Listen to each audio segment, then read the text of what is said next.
We also know that we could actually lay out a timeline. Yeah?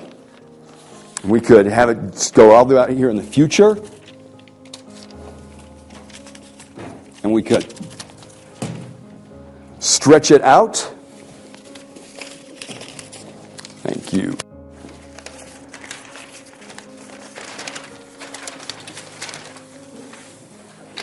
And we go. So that those people that like to physicalize it, we can actually have spatial anchors, right? You understand? You can do it either way. But for our purposes, if somebody would like to take a little journey, we can revise experiences. Yes? Yeah. Are you ready? You have a quick one. A good one. All right. So the first thing, well, before you stand up there, is where's the present? Present. Where's the present? Okay, go and step over. Oh, come on over to the present then. All right. All right, so this would be in the present here. So what we want to do now is to locate the imprint experience. Now, you may know what it is right away, or the person may say, well, it's kind of this feeling I have, or when I go to do something, I feel limited, I stop myself, or I'm not the kind of person that can. Does that make sense? I offered three possibilities there. One is that it's a kind of feeling, dissatisfaction or something. It could be when you go to do something, you go, well, I'm not that type of, I can't, do that kind of thing. And what I want you to do is, whatever way it makes sense to you, is to go back to that time, to that imprint experience. I'll be with you. And if I see that you're beginning to too much, because I do want you to associate to that experience. I do want you to be that younger you. But I also want you to know that in a moment or two on experiencing that, is I'm going to help you pop out of that. That I'm your guide. I'm there. You can depend on me. And I'm going to pop you out of that because I want you to get a different perspective and learn from it. But we want to go back on the inside first to find out how old you were and what happened. So you're going to go back and relive that. Okay? And I'll be right with you. So you take your time and go back.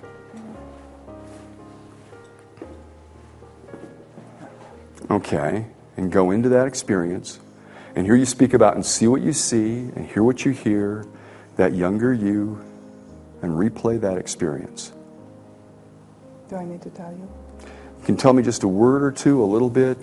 I don't need much content. Okay, here. Who's there, for example? It's me. Mm-hmm. I was around 15. Mm-hmm. And after I was really sick and hospitalized, and I had to stay home, not go to school for a few months. Mm-hmm. I decided that I wanted to go to school. And then it was like 20 minutes from my house. And then I started walking, and I got so tired and exhausted. And by the time I got to school, I was crying. Mm-hmm. Mm-hmm. And then they sent me back home. Mm-hmm. Okay. Now, knowing that now, I want you to step out of that experience. And the way you can step out of it, you can completely step out. Yes, okay.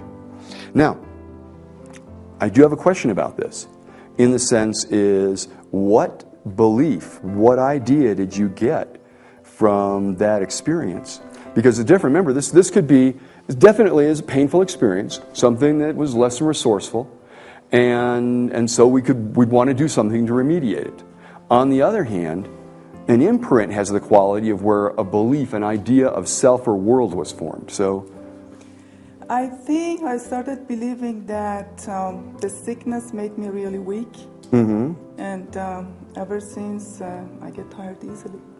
Okay, so I want you to check that, because you said, I think, which is a dissociated voice. She's not really there. I want you to really check that out. I mean, is that the case? That you... In fact, what I might ask, is there an earlier experience that also is reminiscent of this experience?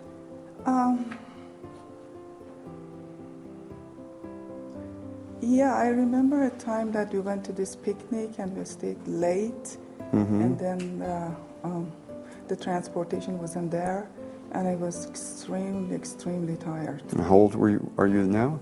I don't know, 5, 6. Okay, I want you to go back to that one. So we're going further back, and this is typical that you're going to go back, you're finding an early experience. Okay, and notice that. Okay. and who's there, and how they're interacting with you. And you can speak about it or not, but notice Yeah, that. well, there are my relatives, a whole bunch of people, everybody, and nobody's paying attention to me. Yeah, And yeah. I'm not saying anything. I'm just too tired. I just wish that the transportation comes as soon as possible. Okay, and now step out of that, and I know I'm having you step this way, we have a camera here, but if it's not enough, you can step further away. You want to get far enough away that you're out, okay? Okay. All right. So as you look at this experience, and now we're up to, we're located the imprint, we want to identify the beliefs and values, we're dissociated from the imprint. What, now listen to my voice, so what beliefs did she learn from this experience? What ideas about the world, about people, about herself? Ideas did I learn? If you can just step back in, don't just step back out. So there you are.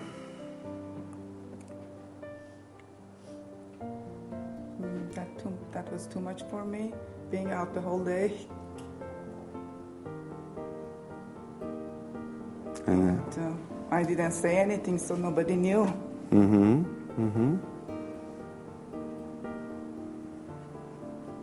Nobody knew that how much my limit is. yeah. And step out. And then how did that consequently affect your life? In other words, people develop a certain attitude. As I said, a person doesn't go to the dance or goes to the dance and doesn't dance and never has a guy, doesn't have sisters around, doesn't learn how to interact with women, develops this idea and the mystery, I'll never understand them. So the subsequent belief is that he's walking into situations going, I'm never going to understand. Or it could be an earlier experience. It could be even something traumatic when, for very good reasons, a child might have been enclosed somewhere to be safe. A colleague of mine that I worked with, when he was 9 years old, his parents were escaping from East Germany. Back then, you were escaping from East Germany. And they were being chased, and they put him in a coal bin, and they locked him inside the coal bin. Those were loving parents. But you're 9 years old, and your parents suddenly go, boom, bam, and put you in a coal bin. He subsequently developed certain ideas that you don't know when people might do something to you, kind of thing. So in that same kind of way, I'm asking here, which is, what kind of belief did this young girl develop from this experience that's affected the way she lives her life? We got this at older age, 15, and further on, and even up in the present. That I'm physically a weak person. Okay, is that right? Because I hear that. I'm not. No? But that's the belief I probably developed there. So you feel like you are a physically weak person? I think that's the belief because everybody around me was saying, it's okay, she doesn't have to do anything, she's weak. Yeah. Well, my question is different. Are you a weak person? Am I a weak person? I don't know. I easily get tired. Okay, all right. So she didn't say, no, I'm not a weak person. So we could be looking at something. So you get, because it's going to have a pervasive effect, right? All right, so we find out the generalizations. What about the beliefs of other people? What about those other people in that situation? What are their attitudes? What are their beliefs? Their beliefs, their attitudes. But the people, especially the people that are close to you, because it sounds like a whole big family gathering, and I know that's often the case, but the ones that are more important to that little girl there. Oh, I don't know.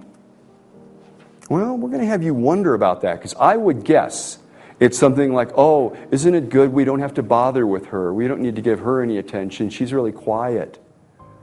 Because she didn't complain. I didn't say anything. Probably they didn't think about me.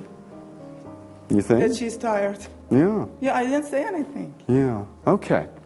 So, what we want to do now is find the positive intent of her feelings and the others. What are the others' intention? So, you had this experience. And in this experience, you learned certain things. And having this perspective on it now, remember we're dissociated, what can you now see is a positive intent of her response in that situation? Of being tired?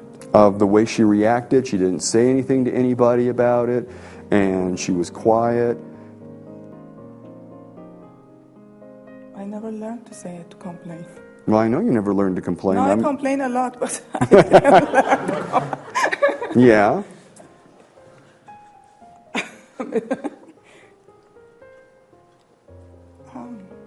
positive intent.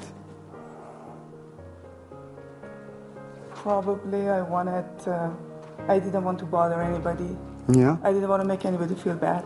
Are you sure? You can check that out. Is that what it's about?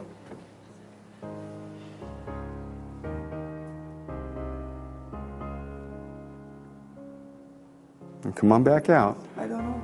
Yeah, see, when you go into the experience, you're not thinking about the positive intent. You're noticing the feeling, right? When you step out, you can see that what she was doing, what was the consequence there? That she learned not to bother people, yeah? Okay, maybe something came to my mind. Yeah.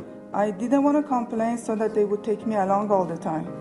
Oh, They won't say that, let's leave her at home, she gets tired easily. Okay, all right. So there's something here about not being left out. Yeah. And there's something here about if she complained, if she expressed herself in certain ways, then she wouldn't be taking places, couldn't do things. Yeah. Yeah. And I just remembered something else that I heard from my sisters who were like 10 years older than me. Mm-hmm. That when I was like a couple of years old, I wouldn't walk. I wanted them to hold me all the time. Yeah. That sounds nice. What's the problem with that?